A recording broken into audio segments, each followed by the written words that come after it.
আসসালামু আলাইকুম ওয়া রাহমাতুল্লাহি ওয়া বারাকাতুহু। আলহামদুলিল্লাহি ওয়াহদা ওয়াসসালাতু ওয়াসসালামু আলা মান লা নাবিয়্যা বা'দা। ফাউযু বিল্লাহি মিনাশ শাইতানির রাজীম। বিসমিল্লাহির রাহমানির রাহিম। আলহামদুলিল্লাহ, যাবতীয় প্রশংসা গুণগান একমাত্র মহান আল্লাহ সুবহানাহু ওয়া তাআলার জন্য, যে মহান রব্বুল আলামিন আমাদের সৃষ্টি করে পৃথিবীর জমিনে পাঠিয়েছেন, অজস্র নিয়ামত রহমত দান করেছেন। আলহামদুলিল্লাহ, দুরূদ ও সালাম বর্ষিত হোক আখিরে নবী, প্রিয় নবী জনাবে মুহাম্মদুর রাসূলুল্লাহ সাল্লাল্লাহু আলাইহি ওয়াসাল্লামের প্রতি। সম্মানিত দিনী ভাই বোনেরা, আশা করছি আল্লাহ তাআলার অশেষ রহমতে আপনারা সুস্থ আছেন, ভালো আছেন।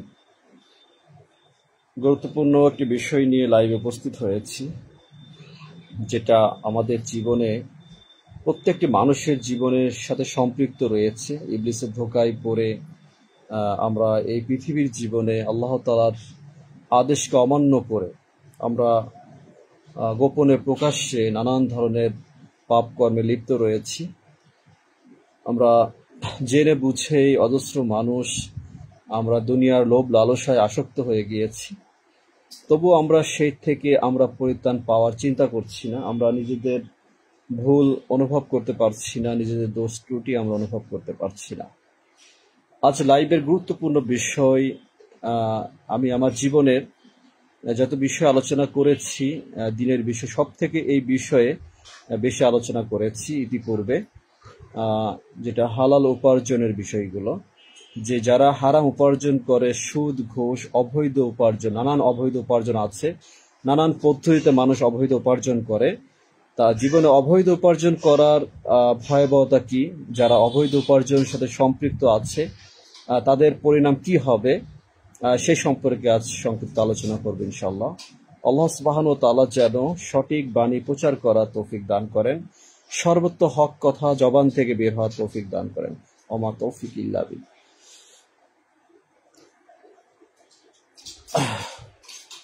আমার দিন ভাই মোয়াজ চলে এসেছে। ওয়ালাইকুম আসসালাম রাহমাতুল্লাহ। কেমন আছেন ভাই? আলহামদুলিল্লাহ, তুমি কেমন আছো ভাইয়া? জানাবা।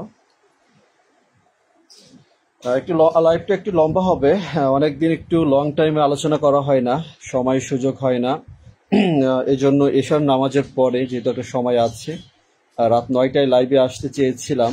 রাত 9টায় হলে হয়তো 10টা ওভারটেক করা যায় না আলোচনার ক্ষেত্রে, অনেকে ঘুমের প্রয়োজন আছে। যা হোক, খুবই গুরুত্বপূর্ণ বিষয় আলোচনা করব। যারা আছেন মনোযোগ সহকারে শুনবেন, যারা সঠিক পথে আছেন আপনাদের জন্য এটা আপনাদের জন্য গর্বের বিষয়। যে বিষয়গুলো যখন আমরা জানবো যে আমরা যারা হালাল উপার্জনের সাথে সম্পৃক্ত আছি, এটা সৌভাগ্যের বিষয় আলহামদুলিল্লাহ। যারা অবৈধ উপার্জনের সাথে সম্পৃক্ত রয়েছেন, আপনারা জীবনে কতটা ভুল করছেন, কতটা অন্যায় করছেন, গোপনে হোক প্রকাশ্যে হোক, সেটা জীবনে কতটা ভয়াবহ বিষয়, এটা আমরা বুঝতে পারবো আলোচনার মাধ্যমে। আমাদের সমাজে মানুষ টাকার প্রয়োজনে, টাকার জন্য, এই পৃথিবীর জীবনে টাকা এবং নারী, আপনারা, আমি সকালে বেশ করে পোস্ট করেছিলাম বিষয়ে, যে একজন মানুষ সব থেকে বড় ফিতনা যদি বলা হয়, রাসূল সাল্লাল্লাহু আলাইহি ওয়াসাল্লাম বলেছেন পুরুষের জন্য সব থেকে বড় ফিতনা হচ্ছে নারী। যে পৃথিবীর জমিনে নারীর থেকে আর কোনো বড় ফিতনা আমি তোমাদের জন্য রেখে যাইনি। সব থেকে বড় ফিতনা নারী, এবং সব থেকে বড় ফিতনা যদি বলা হয় তার সাথে সম্পৃক্ত আছে অর্থ সম্পদ, ধন সম্পদ, যেটা মানুষকে ধোঁকা দিচ্ছে, যেটা মানুষ প্রয়োজন মনে করছে। আবার এই সম্পদই মানুষের ঈমান নষ্ট করছে, মানুষকে ধ্বংসের পথে নিয়ে যাচ্ছে, তার ঈমান আমল নষ্ট করে দিচ্ছে। আজের সমাজে অজস্র মানুষ রিজিকের জন্য নানান পদ্ধতি অবলম্বন করছে। কেউ চাকরি করছে, কেউ ব্যবসা করছে, কেউ আছে সরাসরি সুদের ব্যবসায় সম্পৃক্ত আছে। যে সুদ সম্পর্কে আল্লাহ সুবহানাহু ওয়া তাআলা সূরা বাকারার স্পষ্ট জানিয়েছেন যে যারা সুদ খায়, যারা সুদ নেয় এবং যারা সাক্ষী থাকে, যারা লেখে, এই চারজন ব্যক্তি উভয় হচ্ছে অপরাধী। সুদ সম্পর্কে আল্লাহ তাআলা কোরআনুল কারিমে জানিয়েছেন যে এমনকি সুদ যারা নিজের সর্বস্তরে নিজের মায়ের সাথে জিনা করার বিষয়টা কথা আসছে, নাউযুবিল্লাহ মিন জালিক।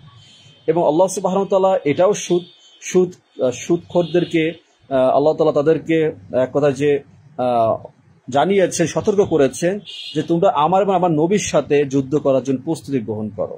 তো এর থেকে ভয়াবহ বিষয় পৃথিবীর জমিন আর কিছু থাকে না। কিন্তু আমরা এই সমাজে আজ সুদকে মানুষ হালাল মনে করছে, সুদের ব্যবসাকে। আজ গ্রামে গেলে দেখা যায় যে অনেকে সুদের ব্যবসায় এখন সে সম্পদের মালিক হয়েছে, বাড়ি করেছে, গাড়ি কিনেছে, এমনকি সে সমাজে সেই টাকা বিভিন্ন রকম মসজিদ মাদ্রাসায় তার কাছ থেকে একজন গ্রাহক মানে কি দাতা হয়েছে। কিন্তু মানুষ, আমি হয়তো বেশ কিছু কথা আপনাদেরকে, আমি কিছুক্ষণ আগে যে পোস্টটা করেছিলাম, এই পোস্টটা আসলে আমার ভিতরে সবসময় থাকে, কিন্তু আমি হয়তো বা সবসময় যে সব কথা বলা হয় তা না। এটা আসলে একটা ইমানের বিষয়, এটা কাউকে ছোট করার বিষয় না, যে এটা কাউকে উদ্দেশ্য করে বলা না, কিন্তু এটা আমার প্রশ্ন, এটা আপনাদের জানার প্রয়োজন আছে যে কতটা এই বিষয়ে জানেন, সতর্ক আছেন। যে আমরা এই সমাজে সুদের অবৈধ টাকা, যেমন আমাকে যদি কেউ ঘুষের টাকা দিতে চায়, আমি নিশ্চয়ই সেই টাকাটা নিব না, কারণ সেই টাকা যে গ্রহণ করে, যে নেয়, উভয় তো অপরাধী। যে ঘুষ দাতা বা ঘুষ গ্রহণকারী, যে দেয় এবং নেয়, দুজনই জাহান্নামের অগ্নিশিখায় সে জ্বলবে। দুজনই জাহান্নামের কথা এখানে হাদিসে স্পষ্ট, সহিহ হাদিস দ্বারা প্রমাণিত। যে ঘুষ দাতা, আল্লাহ তাআলা তাদেরকে কি করে অভিশাপ দিয়েছেন, যারা ঘুষ গ্রহণ করে, যারা ঘুষ দেয়, উভয় অপরাধী। তো আমাদের সমাজে যে অবৈধ টাকা উপার্জনের যারা পদ্ধতিগুলো, কোন কোন ক্ষেত্রে মানুষ অবৈধ উপার্জন করে, এই বিষয়ে একটু প্রথমে জানিয়ে রাখি যে মানুষ কি অবৈধ উপার্জন করে সেক্টরটা কি কি। প্রথমত, আমরা যারা সরকারি চাকরি করি, পুলিশ, সেনাবাহিনী, নৌবাহিনী, বিমান বাহিনী, যত রকমের বাহিনী সরকারি আছে, প্রত্যেকটা বাহিনীর ভিতরে ঘুষের প্রবণতা আছে।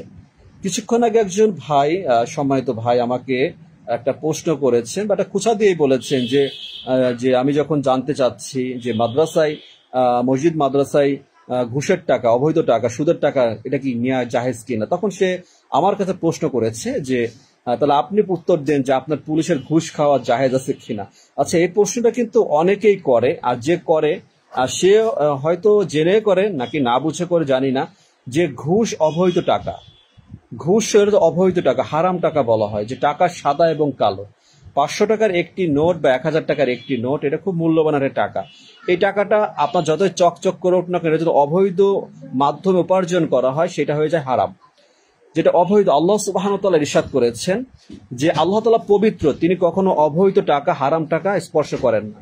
আল্লাহ সুবহানাহু ওয়া তাআলা বলেছেন, আল্লাহ তাআলা কি, আল্লাহ তিনি পবিত্র, তিনি হালালকে পছন্দ করেন। হারাম, আল্লাহর ঘর মসজিদ, সেটা কখনো, সেই মসজিদে মাদ্রাসা কি, সেখানে দ্বীনের খেদমত করা হয়, সেখানে হারাম কোনো কিছু গ্রহণযোগ্য না। অনেকে দলিল চেয়েছেন, আমি যেহেতু আপনারা অনেকের কাছ থেকে আপনারা অনেক উত্তর খুঁজেছেন, জানেন বা নাও জানতে পারেন, যে আমার অনেকে মন গড়া কথা বলছেন যে সুদ ঘুষের টাকা মসজিদে নেওয়া ঠিক আছে না।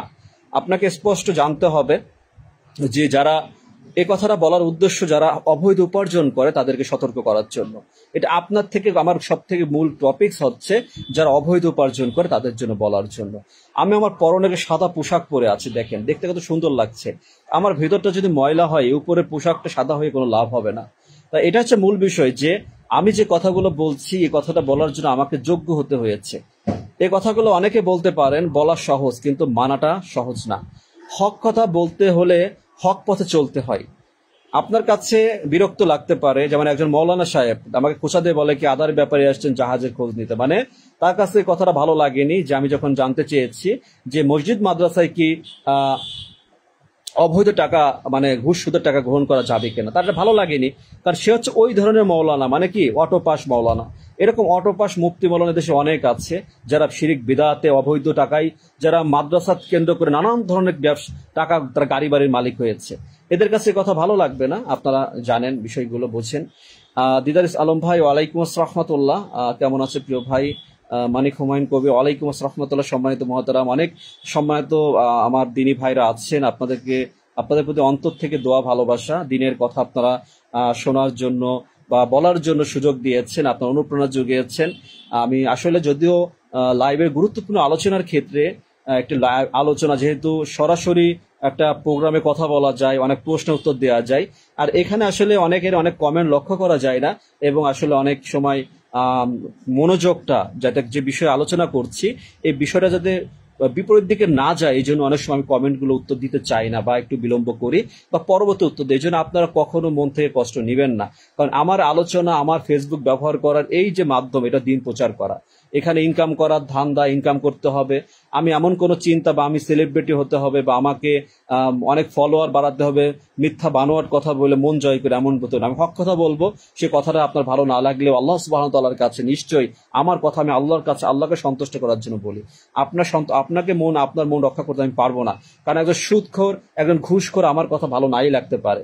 যদি সে বোঝে যে এই ভাই যেটা বলছে সত্য কথা, সে যদি ফিরে আসে তবে সেদিন আমাকে সে ভালোবাসবে, এছাড়া সে আমাকে ভালোবাসতে পারে না। যে অপরাধের সাথে সম্পৃক্ত আছেন, এটাই বাস্তবতা। যেটা বলছিলাম যে আজ আমাদের সমাজে আমরা শুধু অবৈধ উপার্জন বুঝি, যে অবৈধ উপার্জন কোন কোন ক্ষেত্রে মানুষ করে, যে অবৈধ উপার্জন কাকে বলে। যখন কোনো আল্লাহ সুবহানাহু ওয়া তাআলার নিয়মের বাহিরে কোনো কিছু অবস্থান করা, আল্লাহ তাআলা যে পদ্ধতিতে আপনাকে অর্থ উপার্জন করার পদ্ধতি রাসূল সাল্লাল্লাহু আলাইহি ওয়াসাল্লাম যে শিক্ষা দিয়ে গিয়েছেন, যেভাবে আমাদের জন্য নিয়ম, সেটার অনিয়ম কোনো কিছু করলে সেটা অবৈধ হয়ে যায়। কোনো ব্যক্তিকে জোরপূর্বক কারো কাছ থেকে কোনো কিছু আদায় করা, কোনো ব্যক্তিকে কোনো স্বার্থে, কোনো ব্যক্তি কোনো বিপদে ফেলে তার কাছ থেকে টাকা আদায় করা হচ্ছে ঘুষ। কোনো কোনো কোনো উপকারের বিনিময়ে কোনো কন্ট্যাক্ট করে তার কাছ থেকে আদায় করা হচ্ছে ঘুষ। আপনার উদ্দেশ্য, কেউ যদি কোনো উপকার করেছেন, কেউ যদি আপনার খুশি হয়ে কোনো ঘুষ ব্যতীত যদি কিছু খাওয়াতে চায়, কিছু হাদিয়া দিতে চায়, সেটা অন্য বিষয়। কিন্তু কোনো ব্যক্তি যদি দাবি করে যে এই টাকা তাকে দিতে হবে, এটা হচ্ছে ঘুষ। গোপনে প্রকাশ্যে মানুষ এই ঘুষের সাথে জড়িত, অবৈধ কাজে সম্পৃক্ত। এছাড়া আছে মানুষের সুদের অনেকগুলো সেক্টর আছে। গ্রামগঞ্জে যেমন টাকা লেনদেন করা হয়, নগদ টাকা দেওয়া হয়, বাড়ি ঘরে যে মানুষ নিয়ে আসে, এটা হচ্ছে সুদের সব থেকে বড় নিকৃষ্ট সুদ হচ্ছে এটা, যারা মানুষকে এছাড়া যারা ব্যাংকে চাকরি করে সুদের সাথে সম্পৃক্ত, ব্যাংকের চাকরিটা অধিকাংশ ক্ষেত্রে হারাম হিসেবে গণ্য করা হয়েছে। যারা ব্যাংকে চাকরি করে, যত করে বড় কর্মকর্তা হোক না কেন, তারা সুদের সাথে সম্পৃক্ত। যারা সুদের লেনদেন করে, সুদের সাক্ষী থাকে, যারা বিভিন্ন রকম কাজে সম্পৃক্ত থাকে, এটা হচ্ছে অবৈধ। এছাড়া হুন্ডির ব্যবসা, বিভিন্ন টাকার ক্ষেত্রে মানুষ ব্যবসা করে থাকে, বিভিন্ন ক্ষেত্রে বহির্বিশ্বে টাকা বিভিন্ন ক্ষেত্রে আছে। এছাড়া মদের ব্যবসা, ইয়াবার ব্যবসা, গাঁজার ব্যবসা, তারপরে দেখা যাচ্ছে চোরাচালানের ব্যবসা, চুরি ডাকাতি করে উপার্জিত টাকা অবৈধভাবে নানান পদ্ধতিতে মানুষের হক নষ্ট করে মানুষ বিভিন্ন পদ্ধতিতে মানুষ অবৈধ উপার্জন করে থাকে। সবথেকে কমন একটা বিষয় হচ্ছে সেটা হচ্ছে ঘুষ, যেটা মানুষ লেনদেন করে। ঘুষের বিষয়টা, যেহেতু আমাদের পুলিশে চাকরি করি, আমাদের যারা পুলিশ ডিপার্টমেন্টে আছে, আমাদের ক্ষেত্রে ঘুষ শব্দটা কিন্তু সবার আগে চলে আসে। আপনারা জানেন যে পুলিশ দেখলেই তখন ঘুষখোর শব্দটা আসে। কিন্তু আমি এটা বলি, আপনারা যারা লাইভে আছেন, অনেক বলেছি যে ঘুষ কোনো পুলিশ গ্রহণ করে না। ঘুষ গ্রহণ করে পুলিশের পোশাকের ভিতরে। পুলিশের পোশাকটা পবিত্র কেন বলি? এই পোশাকটা হচ্ছে মানব সেবার কাজে নিয়োজিত। এই পোশাকটা পরে মানুষের জানমালের নিরাপত্তা প্রদান করা হয়, এমনকি আল্লাহর ইবাদত, এমনকি অনেক ধর্মীয় কাজও করা হয়। এটা যেন পবিত্র পোশাক বলা হয়, যেটা রিজিকের ব্যবস্থা আল্লাহ তাআলা করেছেন। এই পোশাকের মাধ্যমে, এই পোশাকটাই আমার রিজিকের ব্যবস্থা আল্লাহ তাআলা একটা অনুপ্রেরণায় এটা আল্লাহ ওসিলায় করেছেন। যা হোক, তা বিষয় হচ্ছে কি, এটা একটা গুরুত্বপূর্ণ বিষয়, অনেকে প্রশ্ন করেন। এখন আমি যখন প্রশ্ন করেছে, সে বলছে না পুলিশ হয়েছে বলে ক্ষমতার জোরে সেটা করছে। এই প্রশ্নগুলো মানুষ করে থাকে। তা আমি বলছি যে ওই পোশাক তো আমিও পরি। আপনি যে পুলিশের কথা বলছেন, যে পুলিশের পোশাক পরে একটা অনেক ভিডিও ভাইরাল হয় দেখি, একজন অটোওয়ালার কাছ থেকে টাকা নিচ্ছে, পিছন থেকে হাত দিয়ে এক পুলিশ। তা আমি কমেন্ট করেছি, এটা আমাদের পুলিশ ডিপার্টমেন্ট বা পুলিশের কোনো দোষ নেই, দোষ হচ্ছে ওই ব্যক্তির নোংরা মন মানসিকতা। সে কমেন্ট করে জানাচ্ছে যে না, পুলিশের পোশাকটা সে ক্ষমতা মনে করে টাকা নিচ্ছে। এটা ভুল কথা, এটা আবেগী কথা, এটা হচ্ছে বানোয়াট কথা। তার ওই পুলিশের পোশাক তো আমিও পরে, তা আপনি কি আমাকে এক কাপ চা খাওয়াতে পারবেন? ঘুষ তো পরের কথা, আপনি তো শত চেষ্টা করে এক কাপ চা আমাকে খাওয়াতে পারবেন না। এখন এই কথাটা আপনাকে রিয়া মনে হতে পারে বা এটা শোনাচ্ছে রিয়া, কিন্তু বলতে হবে, বোঝানোর জন্য বলতে হবে যে মানুষের জীবন সবার একরকম না। এই যে কথাগুলো বলছি, কথাগুলো বলতে হলে যোগ্যতা থাকতে হবে, তাই বলছি। হক কথা বলার যোগ্যতা আছে বলে হক কথা বলি। আমি হক কথা বলতে ভালোবাসি। এই হক কথা মেনে নেওয়া, গ্রহণ করা, এটা কিন্তু অনেক কঠিন। এটা যদি আপনি সঠিক পথে চলেন তাহলে আপনার ভালো লাগবে। আর আপনার ভিতরে যদি ভেজাল থাকে, আপনি অবৈধভাবে কোনো তেল বিক্রি করতেছেন, তেলের ভিতর ভেজাল দিয়েছেন, আপনি তেল ব্যবসায়ী, হালাল ব্যবসায়ী, আপনি কি করছেন, ওজনে কম দিচ্ছেন, আপনি কাঁচা বাজারে ব্যবসা করেন, তরি তরকারি ব্যবসা করেন, আপনি ভেজাল নষ্ট প্রোডাক্ট দিচ্ছেন, আপনি ফরমালিন মিক্স করতেছেন, নানানভাবে মানুষ কিন্তু হালাল মনে করে সেটা হারামে সম্পৃক্ত হয়ে যায়। আল্লাহ সুবহানাহু ওয়া তাআলা জানিয়েছেন তোমরা ওজনে কম দিও না, কারণ এই ব্যবসার অনেক ক্ষেত্রে মিটারে চুরি করে, একটু ওজনের ক্ষেত্রেই করে। আল্লাহ তাআলা বলেছে মিথ্যা কসম কেটে মাল বিক্রি করো না। অনেকে আছে মাল অধিক দামে বিক্রি করার জন্য আল্লাহর কসম কেটে সে দাম বৃদ্ধি করে বলে যে আমি আল্লাহর কসম এই দামে বিক্রি কিনেছি, এই দামে আমাকে বিক্রি করতে হবে। এটা আল্লাহ তাআলা তাকে নিষেধ করে দিয়েছেন। দুধের ব্যবসা হালাল, যদি দুধের ভিতরে যদি একটু পানি দেওয়া হয় তাহলে সেটা হারাম হয়ে যাবে। মদের ব্যবসা আর দুধের ব্যবসার মধ্যে কোনো পার্থক্য থাকবে না। যদি কেউ এমনকি যদি কেউ 1 টাকার মাল অধিক দামে বিক্রি করে সেটা জুলুম করা হবে। এটা হচ্ছে জুলুম। এই জুলুমের সংখ্যা সব থেকে বেশি। বর্তমানে অজস্র ব্যবসায়ী আছে যারা অধিক দামে পণ্য বিক্রি করছে, আপনারা সাক্ষী, আপনারা জানেন, আমার কথার সাথে একমত হবে ইনশাআল্লাহ। আসলে আর আমার পুলিশ ডিপার্টমেন্টে যারা বলেন যে পুলিশ ঘুষ খায়, আপনি জানেন না, হয়তো আপনার জানা নেই, হয়তো আপনি জানেন কিন্তু শিক্ষা প্রত্যেকটা সেক্টরে ঘুষ রয়েছে। আপনি যেখানে যাবেন, ভূমি অফিসে যাবেন, যেখানে উকিলের কাছে যাবেন, কোর্টে যাবেন, আপনার ঘুষ ছাড়া আপনি কোনো কাজ করতে, সরাসরি বলবে। পুলিশ তো তাও তো গোপনে কেউ বলতেছে বা আপনাকে সামনাসামনি গোপনে, কিন্তু তারা প্রকাশ্যে বলে যে এই টাকা দেওয়া লাগবে। তারা আসামি কোর্টে যাচ্ছে, জামিন পেয়ে যাচ্ছে। আপনি দলিল করতে যাবেন, সেখানে বলবে এই টাকা লাগবে, এই সমস্যা। নানানভাবে মানুষ সমস্যার কথা বলে, নানান পদ্ধতিতে মানুষ টাকা উপার্জন করে যাচ্ছে। আপনার আলোচনা করে মনোযোগ সহকারে শুনবেন, আমি এটা অনুরোধ করবো। ইনশাল্লাহ ইমান বৃদ্ধি পাবে, আপনার জীবন পরিবর্তন। আল্লাহি আমি বলছি, যদি আপনি মনোযোগ সহকারে আমি কে এটা দেখার দরকার নেই, আমার কথাগুলো শুনবেন। যদি ভুল হয় আমাকে জানাবেন, কোনো প্রশ্ন থাকলে আমাকে করবেন।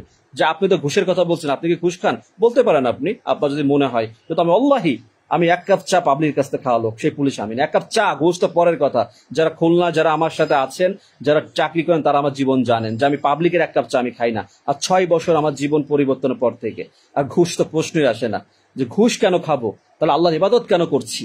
আমি ঘুষ কেন খাবো, তাহলে এত দিনের কথা কেন বলছি? আমি ঘুষ খেলে তো আল্লাহ তাআলার কাছে ইবাদত গ্রহণযোগ্য হবে না। সেই দিকে যাচ্ছি। যারা অবৈধ উপার্জন করছেন, ভাবছেন হাসতে হাসতে কি হবে, কোনো সমস্যা নেই, তাদের দিকে যাচ্ছি। যারা অবৈধ উপার্জন করে মনে করছেন স্ত্রী খুশি করতে হবে, সন্তানকে খুশি করতে হবে, ছেলে মেয়েকে আত্মীয় খুশি করতে হবে, তারা খুশি হলেও আল্লাহ সুবহানাহু ওয়া তাআলা অখুশি হয়ে যাচ্ছে। ফেরেশতারা আল্লাহ তাআলা লানত আপনার প্রতি। আপনার কোনো কর্ম, কোনো নামাজ, কোনো কালাম, কোনো সাদকা, আপনার কোনো কিছু উপকারে আসবে না। আপনি অবৈধ উপার্জন করে আপনি একটা প্রশ্ন রয়ে গিয়েছে যে মসজিদ মাদ্রাসায় যেহেতু এই টাকাটা গ্রহণযোগ্য না। আমার একটা প্রশ্নের উত্তরটা আমি আগেই দিই, যেহেতু আমি নিজেই প্রশ্ন করেছিলাম, উত্তর আমি দিয়েছি লাইভে, সবাইকে জানাই যারা উপস্থিত হয়েছেন। আসলে গুরুত্বপূর্ণ বিষয় শেয়ার করে দিবেন, অনেকে জানতে পারবে, বুঝতে পারবে। সত্য বিষয়, হক কথা সবাই বলতে পারে না। অনেকে দুনিয়ার লাভের চিন্তা করে হক কথা বলতে চায় না, জানে সে বলতে চায় না। তো যারা সুদখোর বা ঘুষখোর যারা আছেন, যারা টাকা উপার্জন করেছেন, ভাবতেছেন যে আমি যদি মসজিদের উন্নয়নের জন্য দিই, মাদ্রাসার উন্নয়নের জন্য দিই, তাহলে আল্লাহ তাআলা আমাকে মনে হয় ক্ষমা করে দিবেন। আপনি স্পষ্ট জেনে রাখেন, আল্লাহ তাআলা পবিত্র, আল্লাহ তাআলার নাম পবিত্র, আল্লাহ তাআলার অস্তিত্ব সবচেয়ে পবিত্র। আল্লাহ তাআলা হারাম কিছু গ্রহণ করেন না।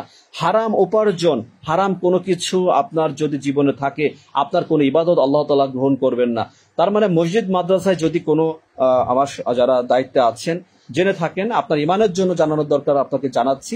আপনি মানবেন কি না মানবেন সেটা আপনার ব্যক্তিগত বিষয়, এখানে জোর করার কোনো বিষয় না। ভালো না লাগলেও কিছু করার নেই, সত্যকে আপনাকে জানতে হবে। আপনারা জ্ঞানী, কিন্তু আপনারা হয়তো আড়াল করে রাখেন। কোনো উন্নয়ন দুনিয়ার কিছু না, নিজের উন্নয়ন। যেখানে আল্লাহ তাআলার যেখানে রহমত থেকে মানুষ বঞ্চিত হবে, সেখানে কোনো উন্নয়নের কিছু নেই। মসজিদ মাদ্রাসা আল্লাহর ঘর, সেখানে পবিত্র, সেখানে কোনো অবৈধ টাকা গ্রহণ করা যাবে না। জেনে বুঝে যে ব্যক্তি দিচ্ছে, প্রশ্ন আসে আমি কি করে বুঝবো? আপনি প্রশ্ন করতে পারেন, হুজুর কিভাবে বুঝবো যে এই টাকাটা হালাল নাকি হারাম? আপনাকে সেই ব্যক্তি সম্পর্কে খোঁজ নিতে হবে, বা আপনার এলাকায় যদি থাকে আপনি তার সম্পর্কে ভালো জানেন যে সে কি কাজ করে। আর যদি অচেনা ব্যক্তি হয়ে থাকে, আপনি তার টাকাটা নেওয়ার আগে একটু খোঁজ নিয়ে দেখতে পারেন সে কিসের টাকা দিচ্ছে। আচ্ছা, একবার টয়লেট, কারণ নাপাক টাকা, হারাম টাকা হচ্ছে নাপাক টাকা, সেটা সুদ ঘুষের যে কোনো অবৈধ টাকা হোক, সেই টাকাটা হচ্ছে নাপাক টাকা। ওই টাকাটা টয়লেট তৈরি করা, নোংরা কাজ তৈরি করার জন্য দিতে পারেন, রাস্তাঘাট বা টয়লেট তৈরি করার জন্য নিতে পারেন। কিন্তু এই টাকাটার হক হচ্ছে প্রকৃতপক্ষে যারা ঘুষ সুদের সাথে জড়িত, আপনি টাকাটা সদকা করবেন। এই টাকাগুলো আপনি কি করবেন? নিষ্কাশন করে দিতে হবে। যে আমি তো আল্লাহর পথে ফিরে আসবো, তাহলে কি করতে হবে? হ্যাঁ, আল্লাহর পথে যদি ফিরে আসতে হয় তাহলে কি করতে হবে? আপনার অবৈধ থেকে আপনি মুক্ত হবেন। তাই বলে অবৈধ সম্পদ রেখে আল্লাহ জিকির করবেন, তাতে কোনো কাজ হবে না। আপনাকে অবশ্যই এই অবৈধ টাকাগুলো সদকা করতে হবে। কিভাবে সদকা করবেন? সমাজে অসহায় দারিদ্র ব্যক্তিকে দিবেন। এটা মসজিদ মাদ্রাসার হক না। জেনে রাখেন স্পষ্ট, যদি কেউ বলে থাকে, কোনো হুজুর বলে থাকে আপনাকে ধোঁকা দিয়েছে, নেওয়ার জন্য বলেছে, আপনার কাছে ওই টাকা নেওয়ার জন্য সে আপনাকে ফতোয়া দিয়েছে, মিথ্যা কথা বলেছে, এই টাকা তাদের কোনো হক নয়। টাকা দিবেন আপনি কোথায়? মসজিদ মাদ্রাসা দিবেন না, আপনি দিবেন হচ্ছে ফকির মিসকিন অসহায় মানুষকে দিবেন। ফকির মিসকিন অসহায় মানুষ আমার কাছ থেকে যে কথা শুনবেন, এটা ধ্রুবত আল্লাহ আল্লাহি চন্দ্রসূর্য সত্য, এটা সত্য। কোরআন হাদিস থেকে বড় বড় আলেম, প্রসিদ্ধ আলেমদের মতামত হচ্ছে এটা, আমার কোনো কথা নাই ভাই। আপনি মিলিয়ে দেখবেন, যারা প্রসিদ্ধ তারা এই কথা বলেছে। যদি কেউ মন করে বলে যে আমার মাদ্রাসা দিয়ে দেন, অনেক নেকমের সম্পূর্ণ তার ব্যক্তিগত ধান্দা ছাড়া কিছুই না। এগুলো মাদ্রাসার উন্নয়ন হবে না, এগুলো হচ্ছে আল্লাহর গজব তার প্রতি। এই টাকা আপনি দান সৎকার করবেন, কিন্তু মনে রাখবেন এই টাকায় আপনার কোনো নেকি সওয়াব হবে না। আপনি যদি সুদ খেয়ে ঘুষের টাকায় মনে করেন জীবনে কোটি কোটি টাকা ইনকাম করেছেন, এখন লাখ লাখ টাকা দিচ্ছেন কোথায়? লাখ লাখ টাকা দিচ্ছেন কোথায়? যেখানে দেন না কেন কোনো উপকার আপনার হবে না। সরিষা দানা পরিমাণ নেকি আপনি পাবেন না, সরিষা দানা পরিমাণ নেকি পাবেন না। আল্লাহি আপনি কথা স্পষ্ট শুনে রাখেন। এই আলোচনা শোনার পর যদি আপনি হারাম ত্যাগ না করতে পারেন, তাহলে আমার জানা নেই যে আপনার কোনো সুযোগ আছে কিনা জীবনে। খুব একটা আমি জানি না যে আপনি কোনোভাবে আপনার জীবনে মোড় ঘুরবে কিনা। কারণ মানুষের অনুপ্রেরণা, ভিতরে চিন্তাবোধটা যদি না আসে নোংরা কাজে, যে আমি তো ভুল করছি, তাহলে সে কিভাবে হিদায়ত পেয়ে যাবে? হিদায়ত তো আল্লাহ তাআলা দিবে ভাই। একথা এই জন্য বলছি, যে মানুষের যার অন্তরটা মোহর মারা হয়ে গিয়েছে, যা কলবের ভিতরে যখন সত্যকে প্রচার সে মানতে রাজি হয় না, সে যেই হোক না কেন, সে কখনো সঠিক পথ খুঁজে পাবে না। আমার কথাগুলো কোনো ব্যক্তিকে উদ্দেশ্য করে কখনো আমি বলি না যে ওই অমুক ব্যক্তি অমুক তুমি করছো, না না, এটা সবার জীবনের ক্ষেত্রে সম্পৃক্ত আছে। আপনি মিলিয়ে দেখবেন, আপনি নিজেকে প্রশ্ন করবেন যে আপনি কি করছেন। আপনি সাব ইন্সপেক্টর, দারোগা, আপনি পুলিশ ডিপার্টমেন্টে আছেন, আপনি এসআই, আপনি ওসি, যে হন না কেন, আপনাকে জানতে হবে যে আপনি যে চাকরি করছেন চাকরির টাকাটা হালাল। কিন্তু এ ব্যতীত যে মাধ্যমে আপনি অন্য পদ্ধতিতে আপনি টাকা নিচ্ছেন, সেটা হারাম। ওই হারাম টাকায় আপনার স্ত্রী সন্তানকে আপনি খুশি করতে চাইবেন, গাড়ি করবেন, গাড়ি কিনবেন, ছেলে মেয়েকে উচ্চ শিক্ষায় শিক্ষিত করবেন, তারা মানুষ হতে পারবে না, এবং আপনার পরিণাম হবে, শেষ অবস্থান হবে জাহান্নাম। কারণ আল্লাহ তাআলা দুনিয়ার কোনো ইবাদত আপনাদের কবুল করেনি। এখন আল্লাহ তাআলা চাইলে আপনাকে ক্ষমা করে দিতে পারেন শিরিক ব্যতীত, আল্লাহ ভালো জানেন। তারপর নিশ্চয়তা নেই, আপনাকে বলবো না যে আল্লাহ আপনাকে ক্ষমা করবে না, কিন্তু পরিণাম হচ্ছে কি, যে অবৈধ উপার্জন করে তার কোনো আমল আল্লাহ তাআলার কাছে গ্রহণযোগ্য না, কবুল হবে না। ইবাদত কবুলের পূর্ব শর্ত হচ্ছে পবিত্রতা। আল্লাহ তাআলা পবিত্রতা পছন্দ করেন। ভাইরা, আমার কোনো ভুল হলে আপনারা আমাকে চ্যালেঞ্জ করতে পারেন, বলতে পারেন। আমি তো বলেছি যে আমি যতদিন দিনের কথা বলি, কারো ভালো লাগবে কারো ভালো লাগবে না, আমি তো সত্যকে বলার চেষ্টা করি। আমি তো চ্যালেঞ্জ ছেড়ে দিয়েছি, যদি মিথ্যা হয় আপনাদের কাছে খারাপ লাগতে পারে ভাই। আমি নিজেকে নিয়ে কোনো গর্বের কথা বলি না, আমি দিনের কথা বলি ভাই, আমার দিনের কথা বলি। আপনি আমাকে যদি কোনো রকম যদি ত্রুটি থাকে আমাকে বলবেন, আলহামদুলিল্লাহ, আপনাকে শুধরিয়ে দিবেন, আমি গ্রহণ করব। এই কথাগুলো বলার উদ্দেশ্য আল্লাহকে ভালোবেসে আমি চাই আমার দিন, আমার মুসলিম ভাইরা সঠিক পথে, আমার মুসলিম ভাইরা তারা সঠিক পথে ফিরে আসুক, আমি এটা চাই। আমার বলার উদ্দেশ্য কাউকে ছোট করা না, আমার বলার উদ্দেশ্য আমরা জান্নাতের জায়গা কম না ভাই, যে আমি আপনাকে জান্নাতে নিষেধ, আপনি যাতে সঠিক পথে ফিরে আসেন, এই জন্য কথাগুলো বলা। এই কথাগুলো একদিন বলি না, অনেকদিন বলছে, আবারও বলছে। এই জন্য বলি যে লাইভ তো অনেকে শেয়ার করে দিবে, যাতে আপনার যারা কলিগ আছে, যারা আপনার আত্মীয়স্বজন আছে, তারা এটা শুনতে পারে। তো আসলে খুব গুরুত্বপূর্ণ বিষয় এটাই যে অবৈধ টাকা উপার্জন করে মানুষ অনেক পদ্ধতিতে। এই অবৈধ টাকা উপার্জন করে সমাজে অনেকে আছে নামাজ পড়ে 5 ওয়াক্ত, তারা মুখের সুন্নতে দাঁড়িয়ে আছে, মাথায় টুপি পরে জুব্বা পরে চলাফেরা করে, এমন ব্যক্তি সমাজে আছে নিশ্চয়ই, আপনি অস্বীকার করবেন না। তাদের উদ্দেশ্যে বলছি যে আপনার ধর্মীয় লেবাস, আপনার নামাজ কালাম, কুরআন তিলাওয়াত করা, হজ, যাই কিছু করেন না কেন, যদি আপনার ইনকামে যদি অবৈধ উপার্জন করে থাকেন, গোপনে করলেন, ভাবেন তো কেউ তো দেখছে না, আমি গোপনে করছি, কেউ তো জানছে না, তার মানে মানুষ না জানলে আপনি নিষ্পাপ, এটা না। কারণ মানুষের গোপন পাপ, প্রকাশ্য পাপ সম্পর্কে আল্লাহ সুবহানাহু ওয়া তাআলা অবগত আছেন। আল্লাহ তাআলা স্পষ্ট কোরআনুল কারিমে জানিয়েছেন যে তোমাদের মনের গোপন কথা, প্রকাশ্য কথা সব সম্পর্কে অনুগত।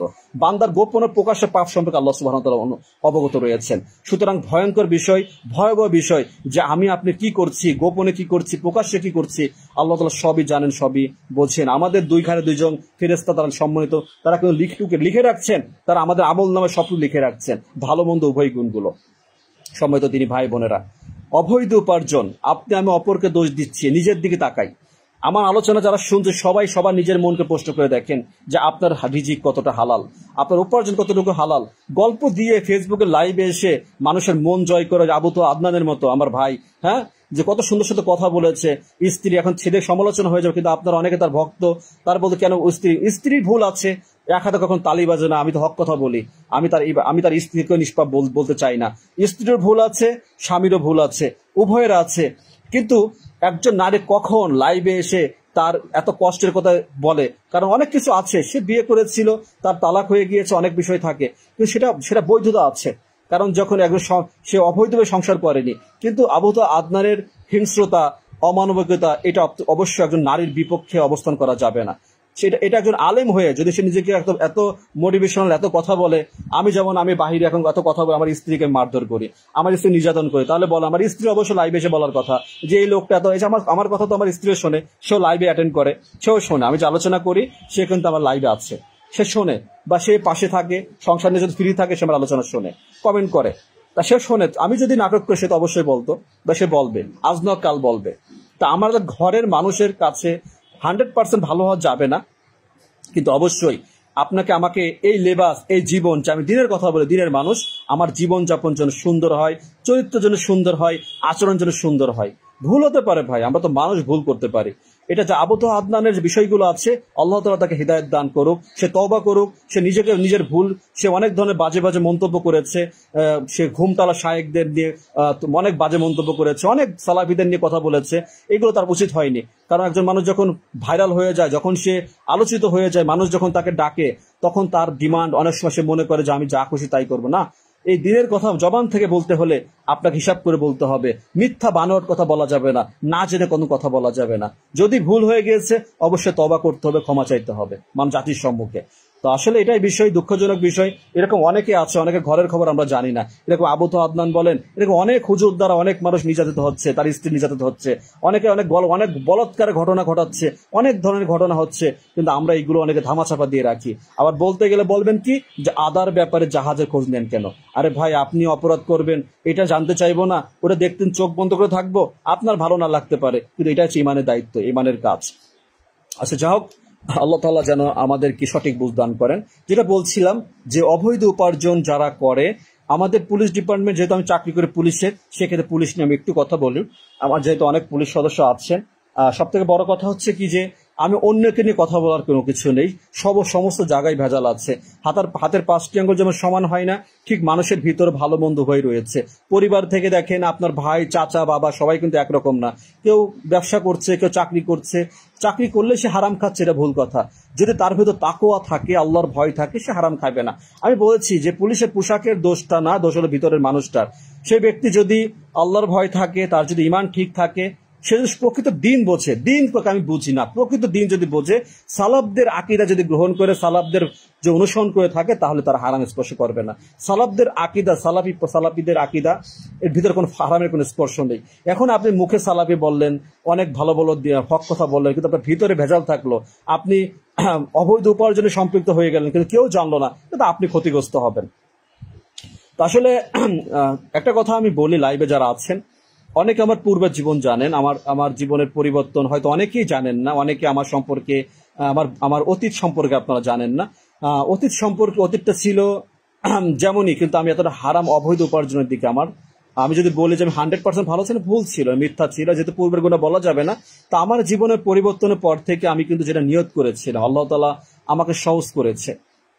কারণ আমি আমার চারপাশের, আমার তখন যখন 2020 সালে পরিবর্তন হলো, একটু বলে অনুপ্রেরণার জন্য আপনাদের, যেটা বলেছে এটাই চূড়ান্ত বিষয়। এটা আপনারা যারা বুঝবে মানবে, আর যারা মানবে না তারা মানবে না।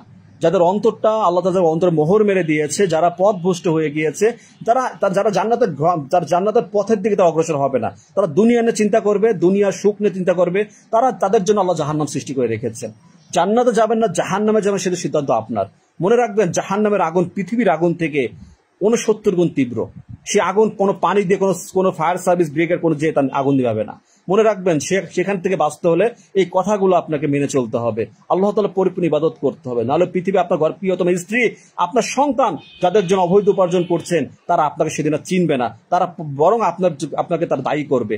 আপনার জাহান্নামে, আপনি জান্নাতে যাচ্ছেন, আপনাকে টেনে ধরার চিন্তা করবে যে ওর জন্য আমি হারাম উপার্জন করেছিলাম, বেপর্দা জীবন কাটিয়েছিলাম। স্ত্রী আজকাল অনেক ধরনের কাপল ব্লগ, অনেক টাকার জন্য ঘরের স্ত্রীকে, সন্তানকে ডান্স করাচ্ছে, সন্তানকে ভিউ পাওয়ার জন্য সামনে নিয়ে আসছে। কখন চিন্তা করে না এই সন্তান আল্লাহ তাআলা দিয়েছে আমাদের পরীক্ষার জন্য। এই সন্তানকে যদি আমি সঠিকভাবে মানুষ না করি, ভুল পথে যদি অগ্রসর ঘটাই, তাহলে ওই সন্তানের জন্য আমি জাহান্নামে যাওয়ার কারণ হবে। আসলে এটা খুব গুরুত্বপূর্ণ বিষয়, এটা অন্যটা সাবজেক্ট, এই বিষয়ে আলোচনা ইনশাআল্লাহ আগামী দিনে করব। তো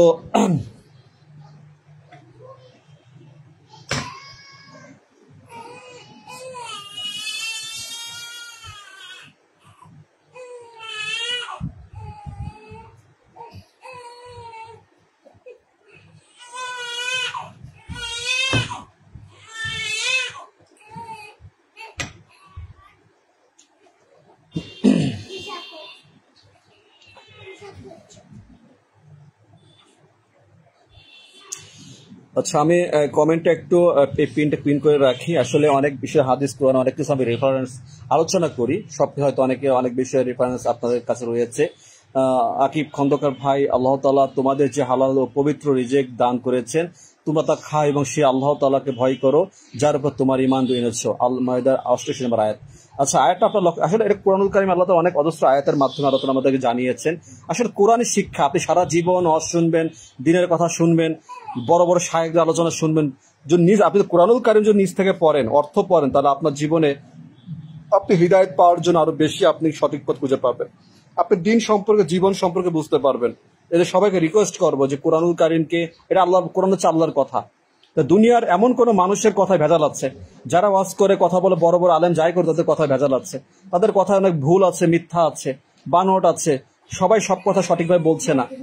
এই জন্য কোরআনুল কারীমে কোনো নির্ভেজাল, সেখানে সরিষা দানা পরিমাণ কোনো ভুল নেই, কোনো মিথ্যা নেই, কোনো ত্রুটি নেই। এই জন্য কোরআনুল কারীম যদি আপনি পড়েন, তাহলে আপনি সঠিক জানতে পারবেন। অনেকে আছে কোরআন শরীফ বলে, শরীফ বলে কোনো শব্দ নেই। কোরআনুল কারীম, কোরআনুল মাজিদ, কোরআনুল হাকিম, হ্যাঁ, অনেকে আছে অনেক কথা বলে। যাও, যেটা বলছিলাম যে হালাল উপার্জন, যে বিষয়টা নিয়ে যে আমার জীবনের যখন পরিবর্তন ঘটে, যখন দাড়িগুলো একটু বড় হচ্ছিল, অনেক ইতিহাস আসলে মাঝে মাঝে অনুভব করি যে আমি যখন নামাজে যেতাম, তখন তো নামাজের প্রতি প্রচুর যেতাম। জীবনে 30টা বছর নামাজ কালাম সঠিক ছিল না, শুদ্ধভাবে নামাজ আদায় করতে কিভাবে জানতাম না। ও শুধু সালাফি বংশ এটাই, কিন্তু আসলে বুঝতাম না যে কোনটা ঠিক, কোনটা বেঠিক, কোনটা বেদাত, কোনটা শিরক, কোনটা হালাল, কোনটা হারাম। অভয় চাকরি করে, এমন একটা চাকরি যেখানে লোভনীয় চারপাশে অনেক কিছু আছে, অনেক অনেক কিছু খেতে বলে, অনেক অনেক কিছু দিতে চাই। এইগুলো থেকে কিভাবে বাঁচবো না? এই দিন যখন আমি সালাতের প্রতি প্রচুর গুরুত্ব ছিল, শুদ্ধ সালাত আদায় করা। আসলে আল্লাহ সুবহানাহু ওয়া তাআলা যেখানে বলেছেন যে তোমরা সালাত কায়েম করো, সালাত তোমাদের অশ্লীলতা পাপাচার থেকে বিরত রাখবে। আমি যে কথাগুলো আপনাদের বলছি, এই কথাগুলো শুনে যে আপনি শুদ্ধ হবেন তা না।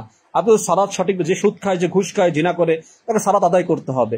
আপনি শুদ্ধভাবে সালাত আদায় করে সালাতের ভিতরে আবদ্ধ হয়ে যান, তাহলে আপনি এই সমস্ত হারাম কাজ থেকে নিজেকে বিরত থাকতে পারবেন।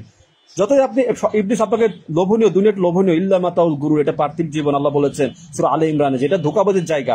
এখানে ধোঁকা দিবে ইবলিস শিরায় শিরায়, আপনি কিয়ামত পর্যন্ত সে ধোঁকা দেওয়ার অধিকার নিয়ে আসছে। যাদের ইমান দুর্বল, তারা ধোঁকার সম্মুখীন হয়ে যাবে। কারণ এখানে লোভনীয়, চারপাশে নানান বেগুনা নারী, নানান ধরনের নারী ঘুরে বেড়াচ্ছে।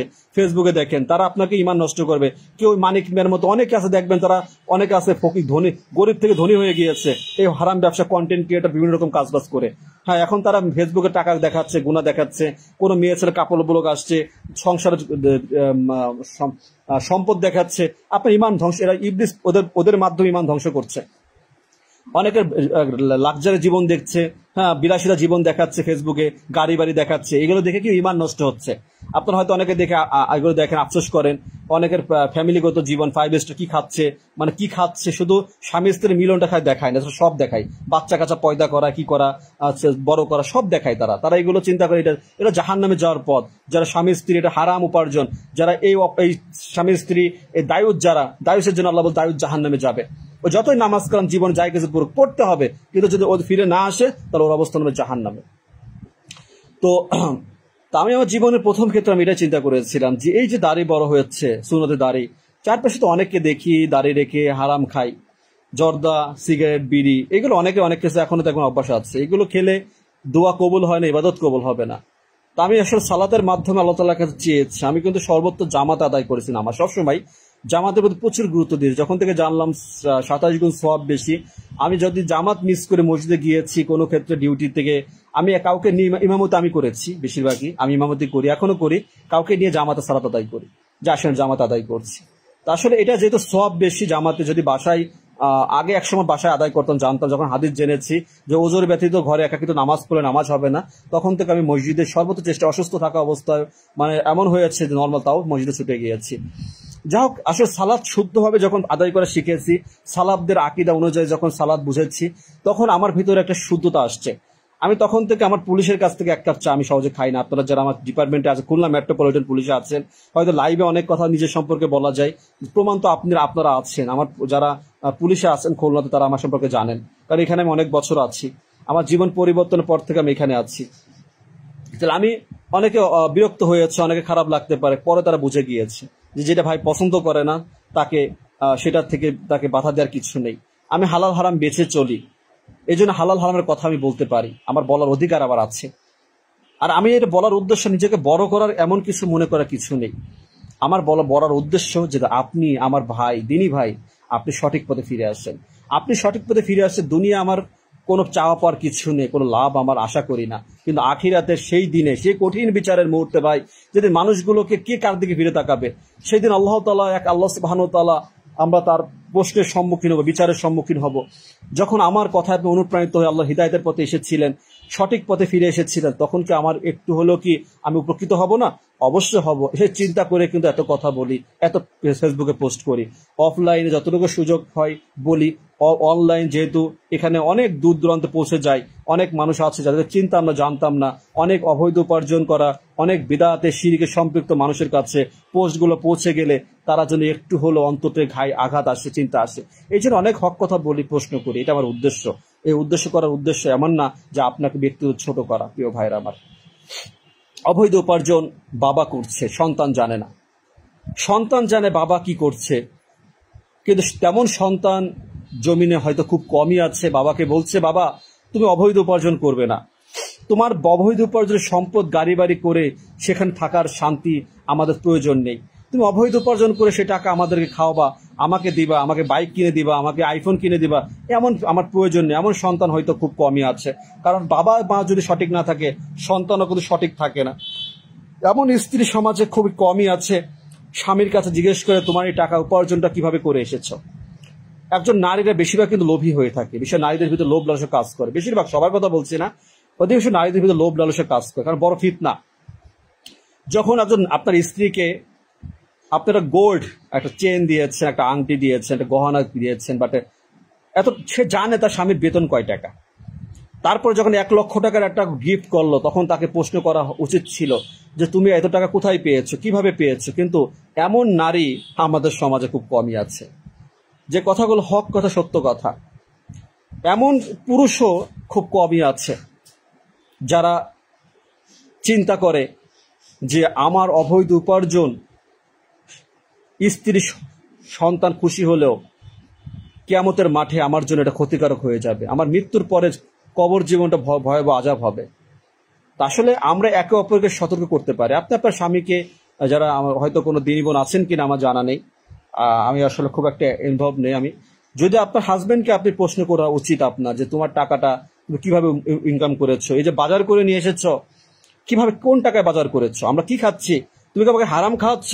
তো এই প্রশ্নগুলো যদি করতেন, তার অন্তরে ভিতর হলো একটু হলো আঘাত লাগতো। আসলে সমাজে মানুষ টাকা চায়, সেটা সাদা টাকা না কালো টাকা মানুষ দেখে না। একটা মানুষ বাড়ি করেছে 5 তলা 10 তলা, মানুষ দেখে তাকে বড় চোখে দেখছে, সে এখন সম্মানিত ব্যক্তি হয়েছে, কিন্তু সে টাকাটা সে অবৈধ উপার্জন করেছে কিনা এটা মানুষ কেউ যাচাই বাছাই করতে চায় না। আমাদের গ্রাম অঞ্চলে দেখা যায় যে একসময় কিছুই ছিল না, সে এখন পড়াশোনা বেশি জানে না, 5 পাস 7 পাস 8 পাস, অথই সম্পদের মালিক হয়ে গিয়েছে। কিভাবে হয়েছে? অবৈধ টাকা ছাড়া তার কোনো সেক্টর নেই। ব্যবসা বলে হালাল, ওই অবৈধ ব্যবসা, মানে কি হয়েছে, ওই যে মদের ব্যবসাকে সে হালাল বলে ওইটা ব্যবসা, সুদের ব্যবসাকে ব্যবসা বলে ওটা ব্যবসা মনে করেছে। অনেক ব্যবসা আছে গ্রাম এলাকায় বেশি, শহরের ব্যাপার আমি জানি না, শহরের ক্ষেত্রে যার কোনো না, তো গ্রামে রিক্সা চালায়, সেও ভ্যান চালায়, সেও সুদের কারবারি করে। তা সুদ খেয়ে, সুদের টাকায় লক্ষ লক্ষ টাকা মানুষকে দিয়ে তার পার্সেন্টেজ কি বলে ফ্যাসিলিটি, টাকার চক্রবৃদ্ধির সুদ পেয়ে সে কিন্তু এখন লাভবান। এখন সে বাড়ি করেছে টাইল চারপাশে, তার টাকার অভাব নেই, গরু কিনেছে, ফার্ম, অনেক কিছু করেছে, অনেক সম্পদের মালিক হয়েছে। এখন তাকে কিন্তু কোনো অনুষ্ঠান হলে, মাহফিল হলে তাকে কিন্তু আগে ডাকে, কারণ ওই মাদ্রাসা থেকে জানে তাকে ডাকলে কি হবে, মাহফিলের যে যে দায়িত্বে আছে সেও কিন্তু জানে মাদ্রাসার যে এই লোক কিন্তু সুদের কারবারি করে, কিন্তু তাকে কেন ডাকছে? যে এই লোক আসলে কিছু টাকা দিলে তো উন্নয়ন হয় মাদ্রাসার। মনে রাখবেন, আপনার মাদ্রাসার উন্নয়ন হবে না, গজব পড়বে আল্লাহ তাআলার। আপনার দ্বারা আপনি যতই কুরআনুল কারীম যে শিক্ষক না কেন, ওর দ্বারা দিনের কোনো খেদমত হবে না। কারণ ওর শুরুটা আপনি সৃষ্টি করেছেন অবৈধের মাধ্যমে, জেনে বুঝে মানুষের উপর করা হয়। মসজিদ উন্নয়ন আল্লাহর ঘর, কোনো অবৈধ টাকার বিনিময়ে সে মসজিদ করার কোনো সুযোগ নেই। সে যেই ব্যক্তি হোক না কেন, আপনি অবৈধ টাকা একটা মসজিদ করব, কোনো সুযোগ নেই। একজন পতিতলার নারী দেহ ব্যবসা করে এখন চিন্তা করছে আমি একটা মসজিদ করলে আল্লাহ মানে ক্ষমা করেন, না, কোনো সুযোগ নেই। হালাল টাকা ছাড়া যেমন হজ করা হয় না, হজ শুদ্ধ হয় না, ঠিক হালাল ছাড়া আল্লাহর কোনো কিছু অস্তিত্ব, আল্লাহর কোনো পবিত্র কাজে হাত দেওয়া যায় না। সম্মানিত দিনী ভাই বোনেরা, এই বিষয়গুলো যদি আপনার অন্তরের ভিতরে না গেঁথে রাখেন, যদি অনুভব না করেন, বিশ্বাস না করেন, তাহলে আপনি ক্ষতিগ্রস্ত। যদি আপনি কথাগুলো আল্লাহর তরফ থেকে, আমি বলছি আল্লাহর তরফ থেকে, আমি বারবার বলছি আল্লাহ তাআলা কথাগুলো বলাচ্ছে, আল্লাহ তাআলা কথাগুলো বলাচ্ছে আপনাদেরকে জানানোর জন্য। কারণ এই জীবন বেশি দিন থাকবে না, একদিন থাকবো না আমি, কিন্তু কথাগুলো আপনাদের কাছে আমি রেখে গেলাম, একজন দিনী ভাই হিসেবে রেখে গেলাম। হয়তো একদিন আমি থাকবো না, কিন্তু আপনারা বলবেন যে একজন পুলিশ ছিল, বাংলাদেশ পুলিশের একজন সদস্যকে দেখেছি, তার জীবন দশায় সে দিনের বাণী প্রচার করেছে, অনেক মানুষ তাকে অপমান করেছে, গালি দিয়েছে, ঘুষখোরও বলেছে, তবুও সে হক কথা বলেছে, সে সত্য কথা বলে গিয়েছে। হয়তো অনেকে ভালো লাগেনি, এই কথাগুলো বলেছিল আমাদের ভালোর জন্য বলে গিয়েছিল, কিন্তু তার কথাগুলোকে সস্তা মনে করেছিলাম, কারণ সে মুফতি ছিল না, মাওলানা ছিল না, সে আজহারে ছিল না, মাদারি ছিল না বলে, সে কোনো শায়েখ ছিল না, কোনো সম্মানিত কোনো সমাজের কোনো আলোচিত কোনো ব্যক্তি ছিল না বলে আমরা গ্রহণ করিনি। কিন্তু এই কথাগুলো ছিল সত্য, বাস্তববাদী। কেউ কখনো শুনতে চায় না। আমি যে মসজিদে থাকি, আমার এই আলোচনা তো সেখানে যদি একজন করতে পারতাম, তারাকে মূল্যায়ন করবেন, এরকম নিয়ম কিন্তু হানাফি মসজিদগুলোই নেই। কারণ তারা যে ইমাম আছে সে ব্যক্তিদেরকে কথা বলবে, হয়তো কেউ তাবলিগে 4-5 জন বসে, তারা কতটুকু দিন বোঝে আমার জানা নেই, কিন্তু আমি কিন্তু কথা বলার মতো সুযোগ, আমাকে সম্মান, আমি কখনো চুরি করে মানুষকে নামাজ শিখিয়েছি, মসজিদে মানুষকে বলেছি। কাকে বলবো ভাই একটু দিনের কথা শুনবেন, সেটা মূল্যায়ন করার মতো মানুষ আমি এখানে পাবো না। এই জন্য এই কথাগুলো আমি আমার খাস দিল থেকে আপনাদের লাইভে বলি। আমার ইচ্ছা করে আমি একটা মাহফিলে চাই, কিন্তু চাকরি করি, সুযোগ কখন যাব, কোথায় যাব, চাইলে তো পারি না। কিন্তু আবার লজ্জা লাগে যখন মানুষ বলে তুমি কি বড় এই চেয়ার রেখে তুমি যোগ্য। আমি যখন দুটো মাহফিল করেছিলাম, এমন অনেক কমেন্ট আমি দেখেছিলাম, অনেকে লিখেছে যে আপনি যোগ্য রাখেন না চেয়ারের প্রতি। আমার বলার মতো আমার লজ্জায় পড়ে গিয়েছে, কি বলবো বলেন, নিজের সম্পর্কে নিজে কি বলবো। আসলে এটাই বাস্তবতা, যে আপনি মনে করেন আব্দুর রাজ্জাক হিসেবে আসবে, তার সামনে আপনারা কি মনে করেন আমাকে চুনোপুঁটি না, তাই তো মনে করবেন, কারণ তারা তো শায়েক, বিশাল কিছু, তারা ওই মতিউর রহমান মাদানি কি বলেন আপনি, তারা তো অনেক জ্ঞানী না, আর আমরা তো মূর্খ। তার দিনের শিক্ষা কি, মাদ্রাসায় পড়াশোনা করিনি, কোথায় পুলিশ থেকে এসে দিনের কথা বলি। তা তাদের সামনে গেলে আমাদের মতো মানুষকে অতি নগ্ন মানুষ। কিন্তু দিনের খেদমত করা, দিনের বাণী প্রচার করার দায়িত্ব সবার রয়েছে। আপনি আমাকে প্রশ্নের উত্তর যখন আমি দিচ্ছি, বলেন আপনাদের শায়েকের কাছ থেকে জিজ্ঞেস করে দেখেন, আপনার শায়েকের কাছ থেকে জিজ্ঞেস করে দেখবো যে কথাটা, সে কথা তার কাছে জিজ্ঞেস করে আমি বলছি। আপনার কাছে মনে হচ্ছে যে কথা তাদের কাছে জিজ্ঞেস না করে, না জেনে আমি আপনাকে বলছি, কিন্তু আপনার কাছে মনে হচ্ছে এই কথাটা সে বলেছে, এই কথাটা তোমার সস্তা মনে হয়, এই কথাটা মানে গ্রহণযোগ্য না। এখানে সমস্যা, কিছুই নেই। কিন্তু আমি আমার জায়গা থেকে সত্য বাণী প্রচার করি। আমার ইচ্ছা করে বাংলাদেশ 64 জেলায় যে মানুষকে এক করে, মিজানুর রহমান আজহারি যেরকম লক্ষ লক্ষ মানুষের সামনে বয়ান দেয়, তাকে মানুষ ভালোবাসে, এই একটা আলোচনা ওরকম 20 লক্ষ মানুষের সামনে যদি দিতে পারতাম, তাহলে 20 লক্ষ মানুষের মধ্যে হয়তো অজস্র মানুষ প্রকৃত দিন সম্পর্কে জানতে পারত। ওই সুর, ওই কণ্ঠ, ওই চেহারার কোনো মূল্য দিনের ভিতরে নেই, ওই আবেগের কথার কোনো মূল্য নেই। হক কথা যেখানে শিরিক বিদআত তাওহীদের কথা চলে না, সেখানে ওই মন গড়ে এক কমান কথা বলার কিছু নেই। আমি আবারও বলছি যে দিনের কোনো কথা 1450 বছর ধরে কোনো ফতোয়া নতুন কিছু নেই। কোন বক্তা কাকে ডাকবেন? ওই বাশার বিন হায়াত আলীকে ডাকবেন, ও গত বছর 2 বছর আগে যে কথা বলেছে এখন সে কথাই বলবে, 3 বছর আগে যে কথা বলেছে সে কথাই বলবে। যে আলেম আমাদের ওই কি বলেন শায়েখ আহমদুল সাহেবকে আনবেন, ঘুরে ফিরে একই কথা, প্রশ্ন করেন, নতুন করে উত্তর নেই, একই উত্তর, দিনের একই কথা, সালাত, শিরিক, বিদআত, তাকদীর। দিনের কথাগুলো কি কি, কোন সাবজেক্টের মানুষ কথা বলে, হালাল হারাম, বেনামাজের কি হবে, সালাত আদায় না করার ভয়াবহতা কি, কোন বিষয়টা নতুন আছে বলেন। কিন্তু প্রতি বছর তো মাহফিল হয়, যে বক্তাদেরকে আনা হয় অনেক টাকা খরচ করে, তারা একই কথাই বলবে, 1 ঘন্টা বয়ান দেবে, কিছু টাকা হাতিয়ে এনে চলে যাবে।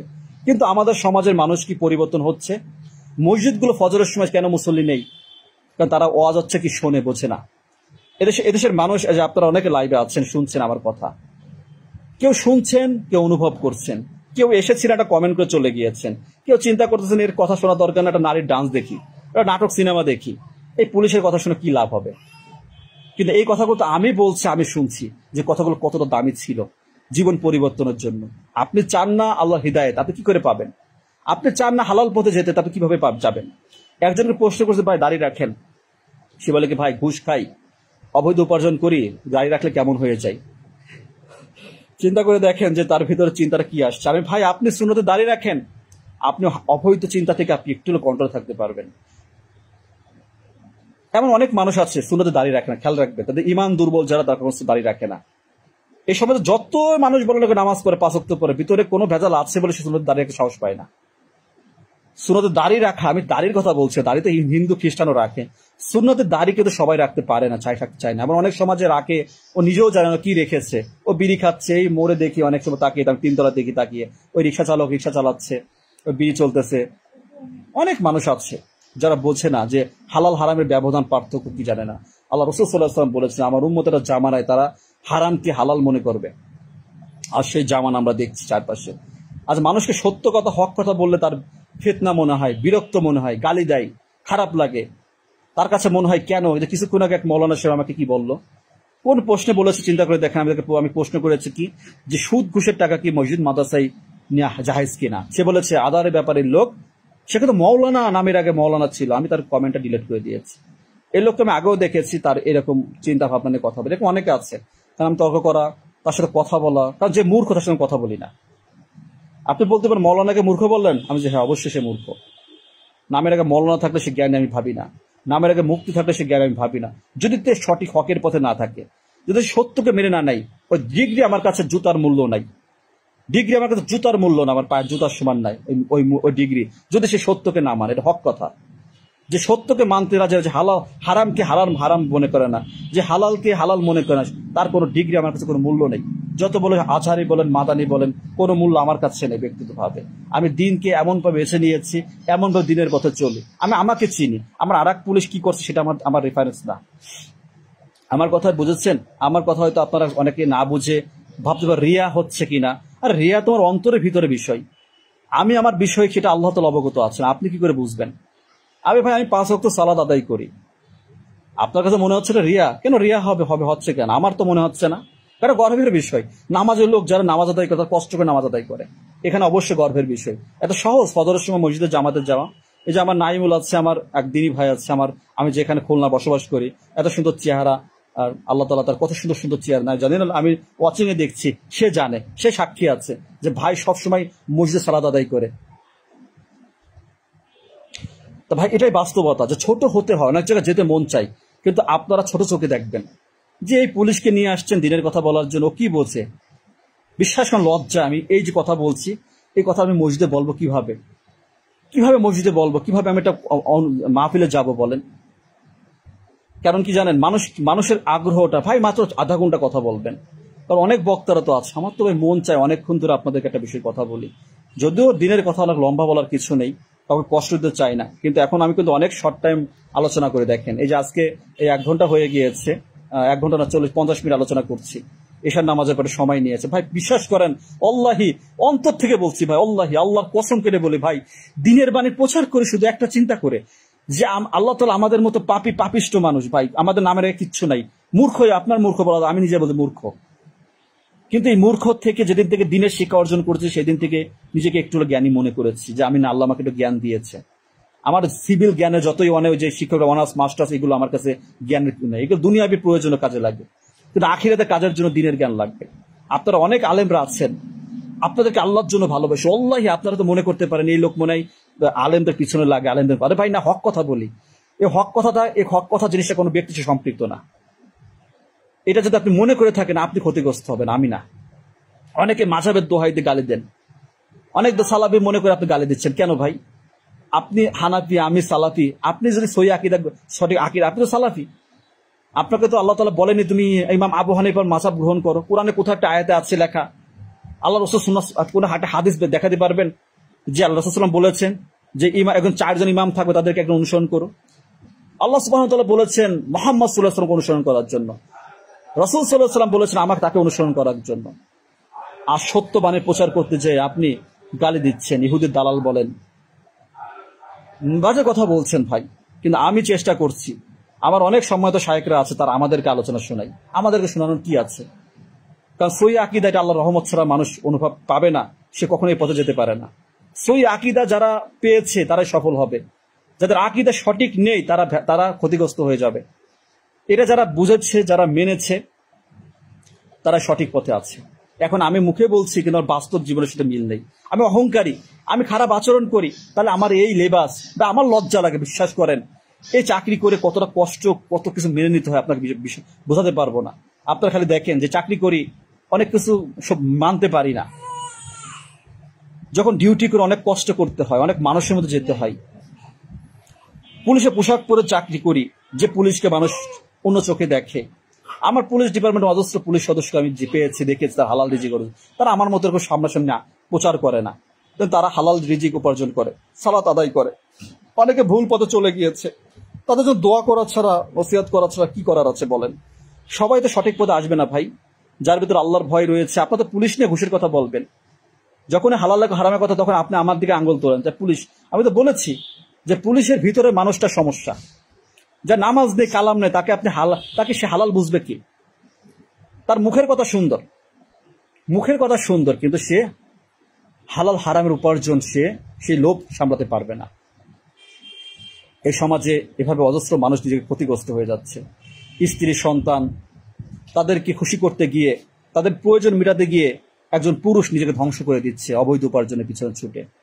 আপনি অবৈধ উপার্জন করে আপনার ইবাদতের স্বাদ খুঁজে পাবেন না, আপনি তৃপ্তি খুঁজে পাবেন না, আপনি সুন্নতে দাঁড়িয়ে রাখতে পারছেন না। অনেকে আছে বিড়ি সিগারেট খায়, এরকম লোক আছে 5 ওয়াক্ত নামাজ পড়ে বিড়ি সিগারেট, হারাম খাচ্ছেন। হারাম কিছু খেলে আপনার শরীরটার ভিতরে আল্লাহ তাআলার নিয়ামত, আপনার দেহের ভিতরে আপনি হারাম খাদ্য প্রবেশ করাচ্ছেন। জর্দা, গুল হারাম, সম্পূর্ণ হারাম। অনেকে গুল দেয়, দেখেন সম্পূর্ণ হারাম খাচ্ছে। নিশা, এটা সামান্যতম নিশাটা হারাম। শুধু পান খান কোনো সমস্যা নেই, কিন্তু পানের ভিতরে যখন জর্দা, তামাক, এই কি বলে নাম জানি কি, হাকিম পুরি, এই পুরি সেই পুরি, এইগুলো সম্পূর্ণ হারাম। অনেক হুজুররা খেয়ে বলে মাকরু, হুজুর খাই বলে মাকরু, এমন কোনো দলিল আসবে না। হুজুর সুদ খেলে ওটা হালাল হবে এমন কোনো সুযোগ নেই। হুজুর বিদআত করলে ওটা গ্রহণযোগ্য এমন কোনো সুযোগ নেই। এটা কোনো রেফারেন্স না, কোরআন হাদিসের রেফারেন্স ছাড়া দিনের কোনো কিছু গ্রহণ করা, মুখের কথা গ্রহণযোগ্য না। সম্মানিত দিদি ভাই বোনেরা, অনেক কথা বলি, অনেক পোস্ট করি, হয়তো অনেকে বোঝেন, অনেকে বোঝেন না। আমি বুঝি যে এগুলো নিতে পারছেন না। আসলে যদি আমরা সবাই যদি ভয় পাই, সবাই যদি সবকিছু গোপন রাখি, তাহলে হয়তো আমরা একদিন অপরাধী হয়ে যাব। আমি তো ভয় লাগে যে আল্লাহ, আমি যেটা বলছি আমি কি বাস্তবে সেটা করছি? এটা নিজের ভয়ের মনের ভিতর আনতে হবে। সে তর্ক বিতর্ক করা, গালিগালাজ করা, হিংসা অহংকার করার মধ্যে কোনো সফলতা নেই। জান্নাতের জায়গাটা কম না ভাই, ছোট না ভাই, যে সেখানে আমি গেলে আপনার জায়গা, আপনি গেলে আমার জায়গাটা কম হয়ে যাবে। এটা যদি বিশ্বাস করেন, জানেন, তাহলে কেন অন্য চোখে দেখেন? আপনি একজন বড় আলেম, আপনার কি ভুল হচ্ছে না? আমি কিন্তু জেনারেল শিক্ষিত মানুষ, মাদ্রাসায় পড়াশোনা করি না, কিন্তু আমি যতটা বেঁচে চলতেছি, যত সঠিক পথে আছে, আপনি আমার থেকে ভালো সঠিক পথে আছেন, আপনি মনে করছেন ঠিক আছে, কারণ আপনি মাদ্রাসায় পড়েন। এটা কোনো দলিল না। কিন্তু আমার ভিতর যখন তাকওয়া ঠিক থাকে, তাহলে আমি কিন্তু সঠিক আছি। তা আসলে কথাটা এটা বোঝানোর জন্য বলছি যে আমার যারা পুলিশ ডিপার্টমেন্টে যারা আছেন লাইভে, যদি কেউ থেকে থাকেন, আপনার দরকার শেয়ার করে জানিয়ে দেন। আপনি জীবনে অনেক কষ্ট করছেন সম্মানিত ভাই, আপনার পুলিশ সহকর্মী আমার অনেক কষ্ট করে ডিউটি করে রাত দিন কষ্ট করছেন। রক্ত আসলে শরীরে রক্ত পানি হয়ে যায়। 12-13 ঘন্টা ডিউটি করে না খেয়ে, কখনো অনেক মানসিক চাপ, অনেকে তো অনেক চাকরির কথা বলে। আমাদের পুলিশ ডিপার্টমেন্ট, পুলিশের তো কষ্ট পরিশ্রম। আপনার যদি একদিন ডিউটি করতেন 12-13 ঘন্টা, আপনার পাগল হয়ে যেতেন যে কি অবস্থা। ওই মোটা বুট পরে, পোশাক পরে 12-13 ঘন্টা থাকা, গরমের ভিতরে বাহিরে ছোটাছুটি করা, মানে এটা কি? এটা জীবন, সারা রাত ঘুমের সাথে যুদ্ধ করা, তার ভিতরে আল্লাহ তাআলার ইবাদত করা। জি, এটা কিন্তু সৌভাগ্যের বিষয়। আমাদের চাকরির ইবাদত সম্পৃক্ত চাকরি, যারা আমার পুলিশে আছেন, সবসময় বলি যে আপনাকে আমি জোর করতে, আপনি হারাম খাচ্ছেন, আমি আপনাকে জোর করবো না ভাই, জোর করতে পারি না। আপনি কেন হালাল খাচ্ছেন না? আপনি শুধু হালাল জীবনটাকে চিন্তা করে আল্লাহর জন্য, যে আমার মৃত্যু যখন তখন কিছু পুলিশ সদস্য মনির নায়ক 30 বছর বয়সে স্ট্রোক করে মারা গেলেন, একদম ভালো মানুষ, ডিউটি করে গিয়েছেন, পটুয়াখালী র্যাব ক্যাম্পে ছিলেন, সকাল 10টার দিকে ঘটনা, ঘুমিয়েছেন, মারা গিয়েছে স্ট্রোক করে। কি বয়স তার, কখন যে মৃত্যু হয়ে যাবে আমরা কেউ জানি না, কখন আজ রাতটা পার হবে কেউ জানি না। তাহলে আল্লাহকে তওবা ইস্তেগফার করে আল্লাহ তো সঠিক পথে ফিরে আসেন। ফরহাদুল ইসলাম, বিয়ে নিয়ে যদি কিছু বলতেন ভাই। কি বিষয়? বিয়ের বিষয়ে, বিয়ে তো আল্লাহ তাআলা ফরজ করেছেন, এ বিষয়ে আলোচনা আমি আগে করেছি, আগামীতেও যদি আল্লাহ হায়াত থাকে ইনশাআল্লাহ আপনারা আজকে যে বিষয়ে আলোচনা করছি এটা আরেকটা বিষয়। তো বিয়ে অবশ্যই আমাদের জন্য ফরজ, বৈধ, এ ব্যতীত যেটা সেটা হচ্ছে হারাম। বিয়ের বিপরীতে কি? তোমার তাওহীদের বিপরীতে হচ্ছে শিরিক, বিয়ের বিপরীতে হচ্ছে কি? জিনা, চোখের জিনা, প্রেম ভালোবাসা যেটাকে পরনারীর প্রতি, এটা হচ্ছে হারাম। তার মানে ইসলাম আপনাকে বিয়ে করার নির্দেশ দিয়েছে, যদি সামর্থ্য থাকে আপনি 4টা বিয়ে সুন্নাহ, কিন্তু 4টা বিয়ে করতে হবে এমন কোনো নির্দেশ ইসলাম আপনার কঠোরতা দেয়নি। আপনার যদি সামর্থ্য থাকে কোনো বিধবা নারীকে আপনি বিয়ে করতে হবে, সম্পদ আছে, এখানে স্ত্রীর পরামর্শ নিতে হবে, অনুমতি এমন কোনো ইসলামে নেই, কিন্তু দেশের আইনে আছে। দেশের আইনে হচ্ছে কি আছে? দেশের আইনে আছে যে আপনাকে অনুমতি নিতে হবে, কিন্তু ইসলামে অনুমতি নেওয়ার কোনো বিধান নেই। কিন্তু আমাদের দেশের নারীরা স্বামীর ভাগ দিতে চায় না, এই জন্য তারা মামলা করে, অবশেষে তারা কিন্তু দেশের প্রচলিত আইনে শাস্তি হয়। তো আসলে এই জিনিসটা খুব গুরুত্বপূর্ণ। যেমন ফরহাদুল ইসলাম আমার ভাই প্রশ্ন করেছে, যেহেতু উত্তর দিতে হয়, বিয়ে জিনিসটা আমাদের জন্য বরকতময়, এটা ফরজ বিধান, প্রত্যেকটা নবী রাসূল বিয়ে করেছেন, তার মানে আমাদের জন্য কি এটা বৈধ। আপনি বিয়ে করবেন, বিয়ের ক্ষেত্রে হাদিসে এসেছে 4টে জিনিসের প্রতি গুরুত্ব দেওয়ার জন্য, তার বংশ পরিচয়, সৌন্দর্যতা, তার সৌন্দর্যতা এবং কি তার দিনদারিত্বের প্রতি সবথেকে গুরুত্ব দেওয়া হয়েছে। এখানে দিন দায়িত্বের কথা বলতে তোমরা দিন দায়িত্বের প্রতি অধিক বেশি গুরুত্ব দিও। যখন বিয়ে উভয়ের ক্ষেত্রে তার দিনদার আছে কিনা এইদিকে। আমাদের সমাজে তো টাকা পয়সা, পদ পদবি দেখে ছেলে মেয়েকে বিয়ে দেয় গার্জিয়ানরা, না? এই জন্যই তো আমাদের বংশ বিস্তারটা শুরুটা ভালো হয় না। মানুষ টাকার পেছনে, টাকার লোভ সবার আছে, ওই গার্জিয়ান ছেলে বড় কর্মকর্তা হলেই খুশি, কিন্তু তার দিন আছে কিনা, ইমান আছে কিনা কেউ দেখে না।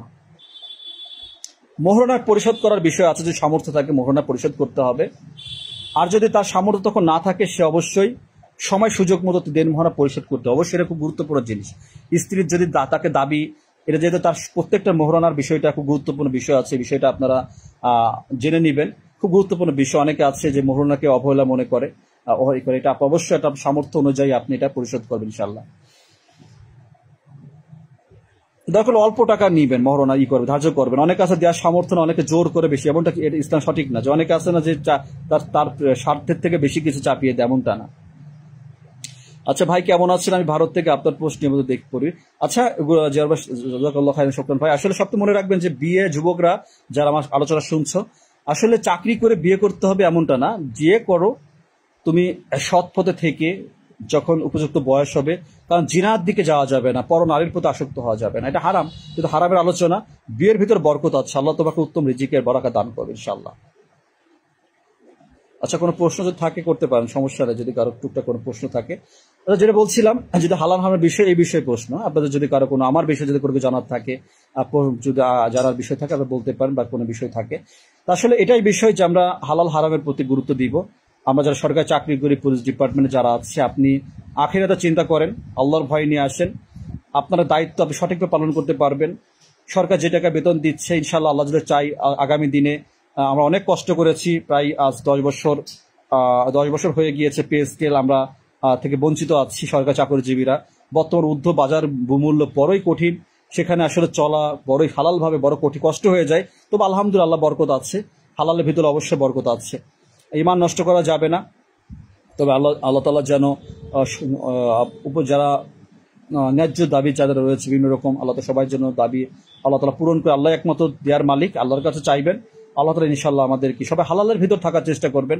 ব্যবসা করছেন বলে আপনি হালাল এমনটা না, ব্যবসার ভিতর যেন হারাম না আসে, আপনি জুলুম করবেন না। যে টাকায় কিনেছেন সীমিত লাভের মাল বিক্রি করবেন। মানুষের সামর্থ্য বুঝবেন, যে অনেক ব্যক্তি আপনি অধিক লাভের চিন্তা করে বেশি টাকা নিবেন, এটা কিন্তু জুলুম হয়ে যায়, এদিকে লক্ষ্য রাখবেন। ভেজাল মাল বিক্রি করবেন না, মানুষকে ফাঁকি দিবেন না, তাহলে এটা হারামের দিকে চলে যায়। আপনি জানেন যে আপনি যে মাছ বিক্রি করছেন, তরি তরকারি বা চাউল আটা যে মুদির তরকারি আছে, এটার ডেট আছে কিনা, এটা ভালো আছে কিনা, এটা সবথেকে গুরুত্বপূর্ণ বিষয় জানতে হবে। আকিব খন্দকে মানুষ চাইলে সহজে খারাপ হতে পারে, কিন্তু একজন ভালো মানুষ হতে অনেক বেশি ধৈর্য শক্তি থাকার প্রয়োজন। জি সম্মানিত ভাইজান, সঠিক কথা বলেছেন। আসলে খারাপ হওয়া সহজ, ভালো হতে গেলে ভালো হওয়া সহজ, কিন্তু একটা প্রস্তুতি থাকতে হবে, আল্লাহকে চাইতে হবে, আল্লাহর ভয়কে আনতে হবে, মৃত্যুকে অধিক স্মরণ করতে হবে। আমরা চারপাশে আমাদের অনেক দেখি যুবকরা রোড অ্যাক্সিডেন্ট করে মারা যাচ্ছে, সে জানতো না। আমি আরো কিছু ভিডিও দেখি, এগুলো দেখলে ইমান আসলে অনেক মজবুত হয়। আখিরাতের চিন্তা, মৃত্যুর চিন্তা করতে হবে বেশি। মাঝে মাঝে হসপিটালে যাবেন, জরুরি বিভাগে যাবেন, মর্গে যাবেন। আমার জীবন যখন পরিবর্তন হয়েছিল, আপনার ইতিহাস জানেন যে আমি আলোচনা করেছিলাম যে জীবনটা কিভাবে পরিবর্তন হয়েছিল। মর্গে যাবেন, যেখানে লাশ কাটে, ইমোশন যে জায়গায় জেলখানা, কবরস্থানে যাবেন, যেখানে গোরস্থান, আপনার চারপাশে গোরস্থান আছে, একটু সময় দিবেন, কবর জিয়ারত করবেন। হ্যাঁ, যে আপনার যে আত্মীয়স্বজন মারা গিয়েছেন তাদের কবর জিয়ারত করবেন, সুন্নাহ ভিত্তিক।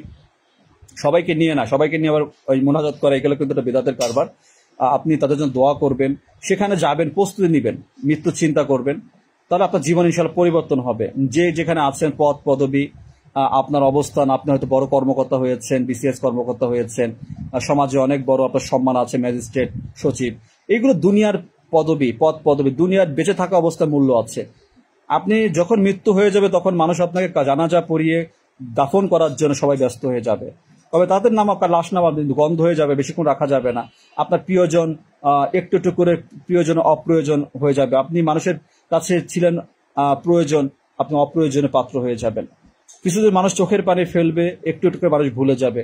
আর যত স্বার্থ, যত রকমের ভালোবাসা ছিল একে অপরের প্রতি, যত লেনদেন ছিল, যত সম্পদ ছিল, বাড়ি গাড়ি ছিল, সবকিছু রেখে আপনাকে যেতে হবে, সঙ্গে নেওয়া যাবে না। সহজ কথা, কিন্তু এই জন্য আমাদেরকে আখিরাতমুখী হতে হলে, দুনিয়ার সঠিক পথে যেতে হলে আখিরাতের চিন্তাটা বেশি করতে হবে।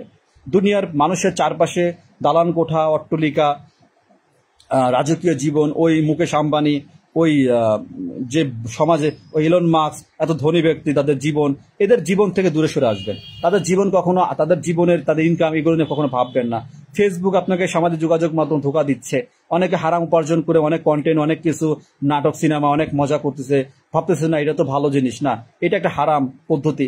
মানুষ অনেকভাবে অনেক কিছু করছে, নাটক, সিনেমা, গান বাজনা। অনেক মুরব্বী দেখা যায় হাফ প্যান্ট পরে, দাড়ি রেখে গান বাজনা, ভিউ পাওয়ার জন্য। অনেকে আছে টাকার জন্য ইমানকে নষ্ট করে দিচ্ছে, মনে করেছে যে না, আল্লাহ তাআলা তোমাকে ক্ষমা করে দিবে, যাই কিছু করে রাখবেন। আল্লাহ তাআলা তো মৃত্যুর পরে ক্ষমা করবে না, জীবনে বেঁচে থাকা অবস্থা তওবা কবুল হবে, মৃত্যুর পরে মানুষের তওবা কখনো কবুল হয় না। এটা আমাদের অবশ্যই মনে রাখতে হবে যে আপনি যত বড় গুনাহ করেন না কেন, যদি তওবা করে ফিরে আসে, আল্লাহ তাআলা আপনাকে ক্ষমা করে দেবে। প্রশ্ন করেন যে আমি যে অনেক সুদ খেয়েছি, ঘুষ খেয়েছি, এখন আমি কি কোনো বাঁচার সুযোগ আছে? আমার কি কোনো ফিরে আসার সুযোগ আছে? যদি প্রশ্ন করেন যে আমি তো জীবনে অনেক গুনাহের পাপ করেছি, হারাম উপার্জন করে গিয়েছি, এখনো করছি, এখন আমি কিভাবে ফিরে আসব, কিভাবে ফিরে আসবো, একটা প্রশ্ন থাকে। আপনাকে এই মুহূর্তে বলবো যে আপনি যে অবৈধ উপার্জন করেছেন, সেই টাকাগুলো আপনি গরিব অসহায় মানুষকে আপনি সদকা করবেন। এই টাকার বিনিময়ে আপনি কোনো সওয়াব নেকি পাবেন না। স্পষ্ট, কান খুলে শুনে রাখেন, স্পষ্ট। আপনি যে অবৈধ টাকা আছে, এখন পর্যন্ত এই 2025 সালে, আজকে কি বার? আজকে জুমার শুক্রবার না, পার হয়ে গেল। আজ পর্যন্ত আপনার জীবনে যত অবৈধ টাকা উপার্জন করেছেন, এটা খুব কঠিন, যদিও বলছি এটা অনেকে পারবেন না, তবু আখিরাতে চিন্তা করলে পারবেন। এই টাকাগুলো হিসাব করে, এই টাকাগুলো আপনি, অবৈধ টাকা আপনি দান সৎকা করে দিবেন। মানে কি, নিষ্কাশন করবেন।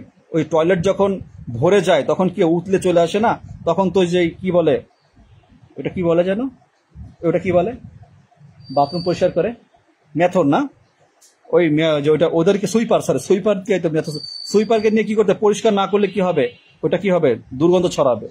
ঠিক আপনার অবৈধ সম্পদ, টাকা পয়সা দুর্গন্ধ ছড়ায়, হয়তো আপনি অনুভব করতে পারেন না।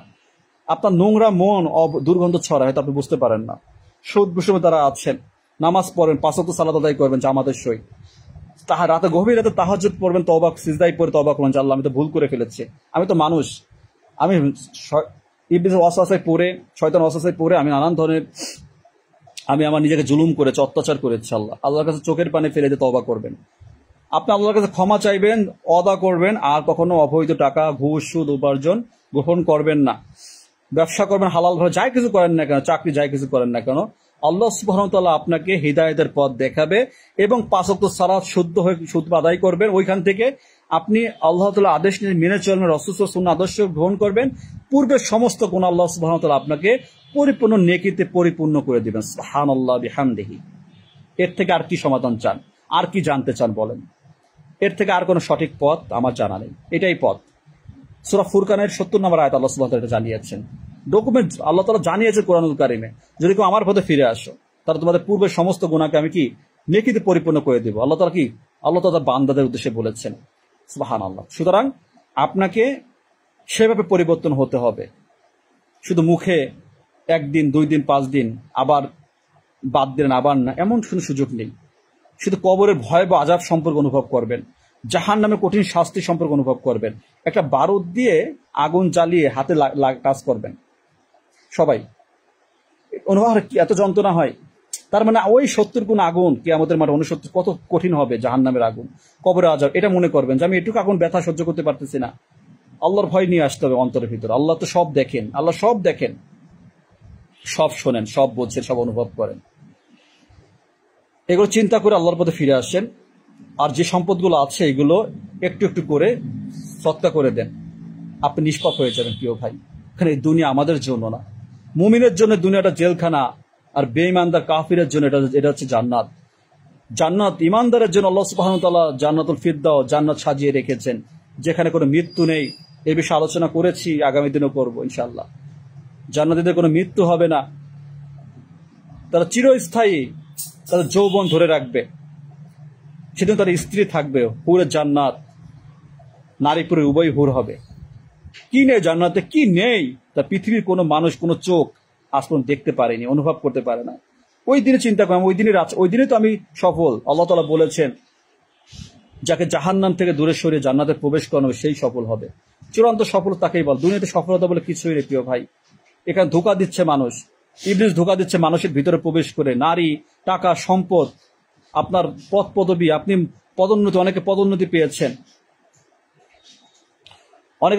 পেয়েছেন, সে চিন্তা এখন আমি কি করব, সিজদায় যাওয়ার সময় হাত আগে নাকি হাঁটু হাতে, দুটাই আছে। আপনি দুটাই হাদিসে আসছে। আপনি বেশি হাত আগে দেওয়ার বিষয়টা আসছে যে তোর উটের মতো বসো না। উট যেহেতু আগে হাঁটু গেড়ে বসে, সেক্ষেত্রে আপনি ওজত থাকলে আপনি দুটাই করতে পারেন, আপনি হাঁটু দিতে পারেন, হাতও দিতে পারেন, কোনো সমস্যা নেই ইনশাআল্লাহ। মানারুল ইসলাম, ওয়ালাইকুম আসসালাম রাহমাতুল্লাহ। আচ্ছা,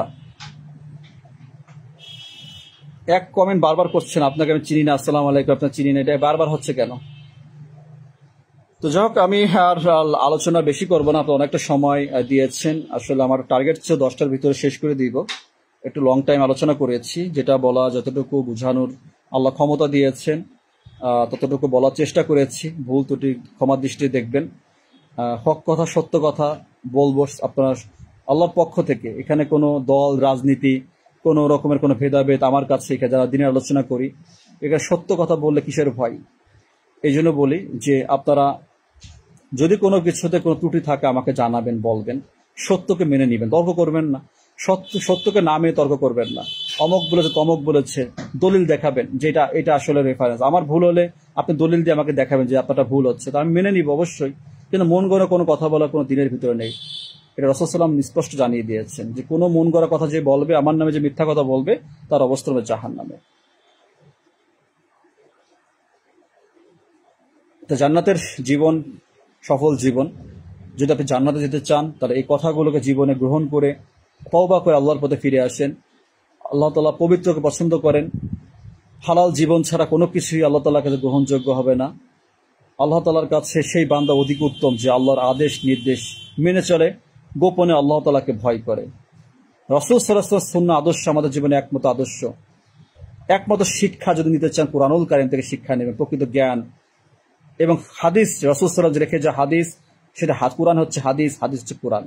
ওহীর মাধ্যমে রাসূল সাল্লাল্লাহু আলাইহি ওয়াসাল্লাম পৌঁছে যে বার্তা, সেটা হচ্ছে আমরা হাদিস হিসেবে পেয়েছি। রাসূল 23 বছর নবুয়ত জীবনে রাসূল সাল্লাল্লাহু আলাইহি ওয়াসাল্লাম আমাদের জন্য সুন্দর আদর্শ রেখে গিয়েছেন। তার আদর্শে আমরা আদর্শিত হয়ে পরিপূর্ণ মুসলিম হওয়ার চেষ্টা করব। তওবা ইস্তেগফার করে আল্লাহ তাআলা সঠিক পথে ফিরে আসব। আল্লাহ তাআলার কাছে জান্নাতুল ফিরদাউস চাইব। যদি কারো ভুল ত্রুটি একে অপরের থাকে, একে অপরের ক্ষমা চাইব। বেঁচে থাকা অবস্থায় ঋণ থাকলে ঋণ শোধ করবেন। লক্ষ টাকা দান করার থেকে 1 টাকা ঋণ পরিশোধ করা অধিক বেশি প্রয়োজন আমাদের। আল্লাহ তাআলা আমাদের সঠিক দিন বোঝার তৌফিক দান করুন। পিতামাতার সাথে উত্তম আচরণ করবেন, মানুষের সাথে উত্তম আচরণ করুন। সদাচরণ সব থেকে দামি। সদাচরণ করতে হলে মনে অহিংসা অহংকার রাখা যাবে না, দাম্ভিকতা রাখা যাবে না। আপনি যত বড় কর্মকর্তা, যত কিছু ধনী হন না কেন, আল্লাহ তাআলা আমাদের সঠিক বোঝার তৌফিক দান করুন। আল্লাহ তাআলা আমাদের প্রত্যেকে হালাল রিজিক, হালাল খাদ্য গ্রহণ করার তৌফিক দান করুন। সুবহানাকা আল্লাহুম্মা রাব্বানা বিহামদিকা আশহাদু আল্লা ইলাহা ইল্লা আনতা আস্তাগফিরুকা ওয়া আতুবু ইলাইক। আসসালামু আলাইকুম ওয়া রাহমাতুল্লাহি ওয়া বারাকাতুহু।